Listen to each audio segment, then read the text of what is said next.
tradisi. Membakar dupa,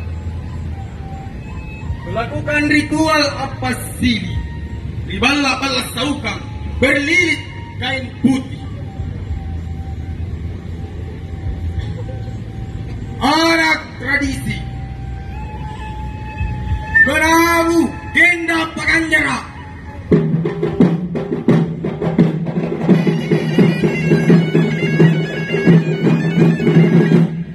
Alun kamput pui balik sumanga.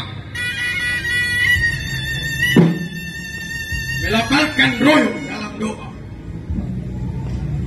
Arak tradisi. Menari pakarena.